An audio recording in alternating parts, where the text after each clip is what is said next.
Welcome to The Author Show, where we present new authors and books. From fiction to self-help and everything in between, you'll find it all here. To watch the TV version of our program, visit authorswebtv.com. That's authorswebtv.com. And now, let the show begin.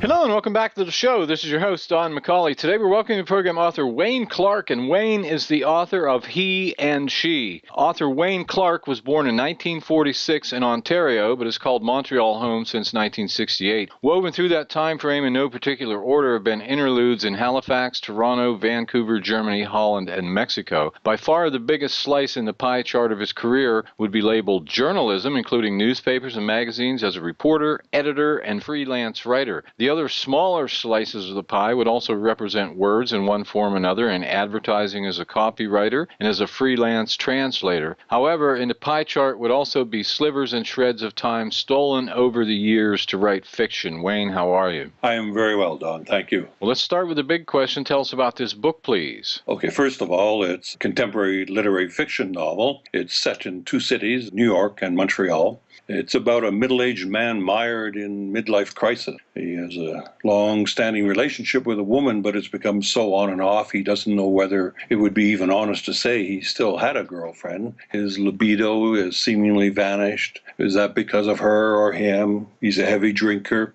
Through the fog, he has come to realize he no longer desires anything in life. Nothing matters, be it women or career.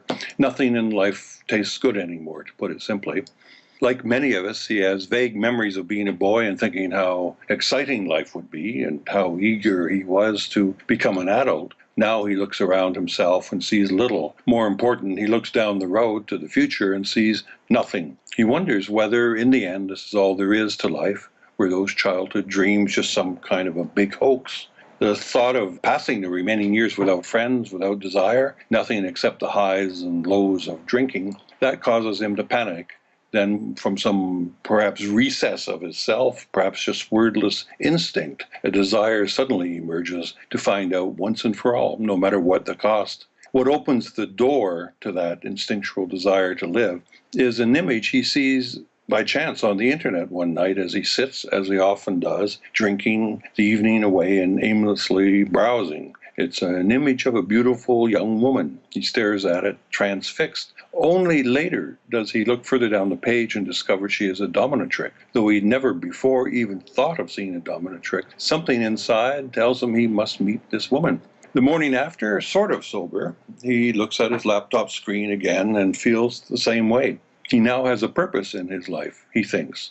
It's finding this woman. And that's basically the story. It's that search, that obsession, that need. So who did you write your book for specifically? I have to admit that I wrote it entirely for myself. In fiction, I don't think you can really write a book for anyone. You just want to tell a story and let the pieces fall where they may. In my case with He and She, the story was not plotted out in advance in any great detail. It grew as I wrote. And because it did, each day's writing was very much a discovery, one that I found increasingly exciting as the book progressed. Because the story was not all thought out in advance, I never considered who particularly might want to read it until after it was completed. It's literary fiction, not genre fiction, so I could never tell myself this book is for mystery lovers or fans of spy stories. While writing the book, I knew the story was about dying dreams, loneliness, and fading sexuality, all the things that become issues with aging. But in no time during the writing did I say to myself that I was writing the book for people struggling with aging. I was just telling a story. There are young characters in the book as well, facing their own issues. Now, could you say there's any type of central message or perhaps underlying theme that you could say runs throughout the book? Yes, I can, Don. It would be simply live your life. Don't just dream it, which is what my main character did. And above all, don't put your sexuality on a shelf. It's, of course, an integral part of who we are, and our sexual natures are far more intricate than we tend to think. I don't think men look at their sexuality as much as women do. It's certainly not a part of us that should be ignored or left explored. Now, if you had to choose, what would you say is the single most important idea you're sharing in your book that's really going to add value to the reader's life? I think what a reader will get out of it is that as you grow older, it's important to make sure you cherish your friends, your relationships. Changing circumstances in life, ones we have no control over, they take some of those away from us. So we have to work on preserving the ones that remain. Don't be afraid of love. Go after it, as my protagonist did. But unlike him, don't delude yourself into thinking one person can put everything right in your life. We need people in our lives, and that's our nature. And far too many people end up utterly alone these days, or in relationships that feel like being alone. It's a horrid situation to be in. All readers would agree that loneliness makes life meaningless. We need to have people to care about. Now, if you could compare your book with any book out there we might already be familiar with, which book would it be and why? There's a book I read about just yesterday, in fact, in an NPR review. It's called Summer Long. That's one word, Summer Long, by Dean Bukopoulos. I, of course, haven't had time to read it yet, but it takes on midlife crisis head on, as my book does. Though the issues such as midlife crisis are raised in He and She are not unique, I think the story is, in a way, so it's hard to compare to many other books. In reference to my main character, a reviewer described it as a second coming-of-age story, one that begins in middle age.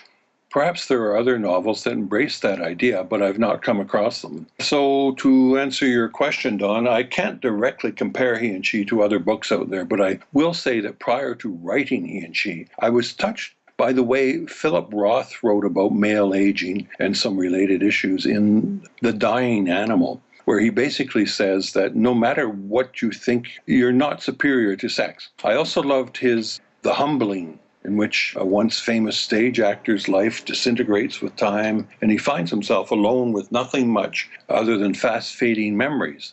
That is until a young woman enters his life. Now, some people have called your work erotica. How would you respond to that? My first reaction is that my novel is not erotica. It's certainly not anything like 50 Shades of Grey. It's not written to arouse, which I think is or was the definition of erotica. However, I'm quite happy to get a thoughtful review that happens to call it erotica. If I may quote a sentence or two from a review I liked from Red River, I believe, quote, Clark uses the narrative to explore how diverse and intricate sexuality can be. The BDSM scenes are raw and realistic without being too much for newcomers who haven't read erotic books like this before. As I say, I'm very happy with that. Literature, I think, is going through a stage where genre lines are blurring and readers are responding. For example, a mystery can be just as much a paranormal novel as a mystery. Who knows, perhaps there's a romance zombie crossover book out there somewhere.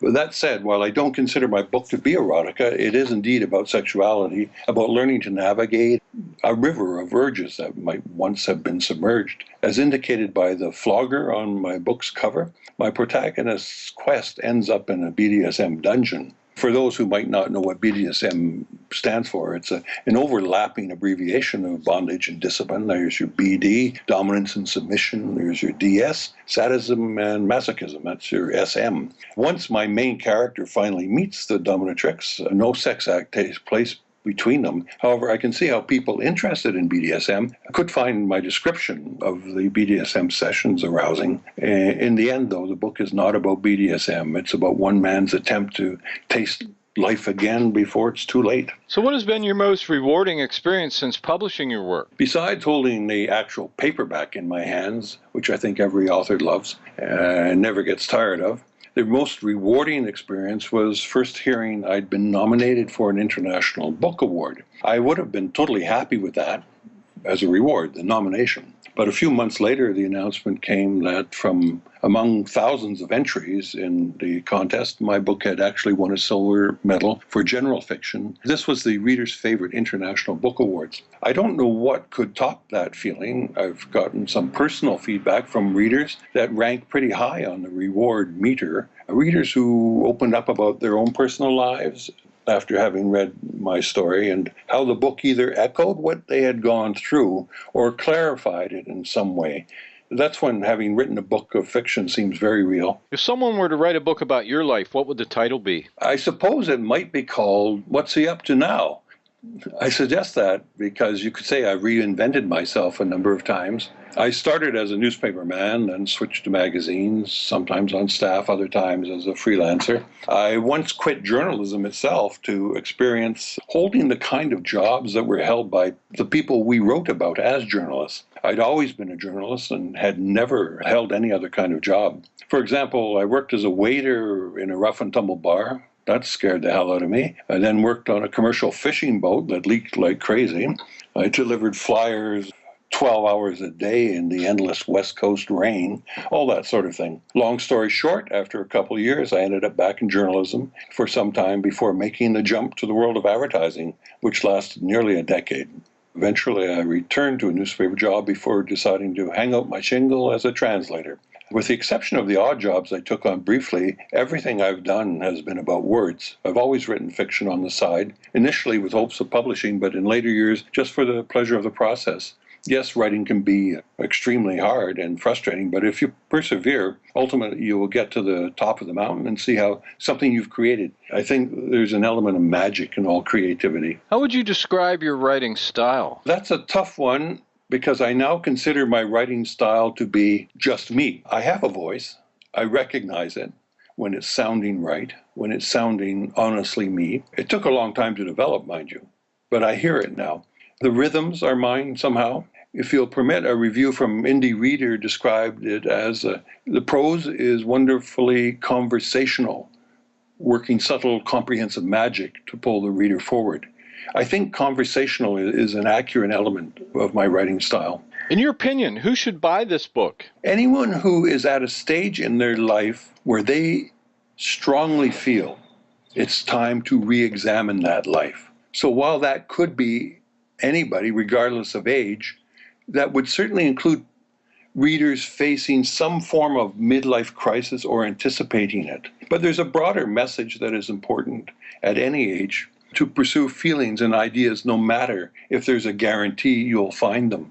Even a failed search leaves you in a new place to start your next search from. And based on reader response so far, I'm finding that a lot of young women are identifying with the dominatrix in the story. Not so much that they necessarily want to do the same thing. I think they identify with the fact that she's a young woman like them, a clearly intelligent one, who is determined to carve out an interesting life.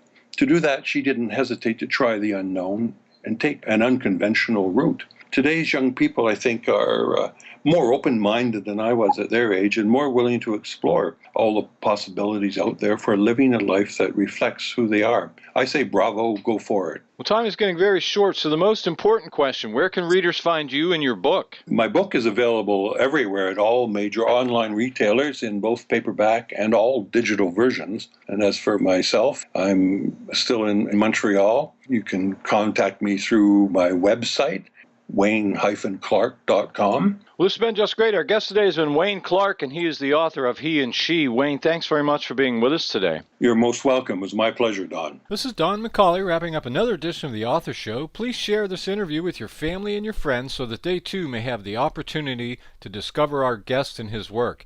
And why not spread the word on social media? We look forward to you joining us next time for another great book and another great author on The Author Show. Thanks for listening to The Author Show. To contact us, call toll-free 1-877-955-8800. That's 877-55-8800. Or visit theauthorshow.com. Theauthorshow.com. Tune in next time to another great author on The Author Show.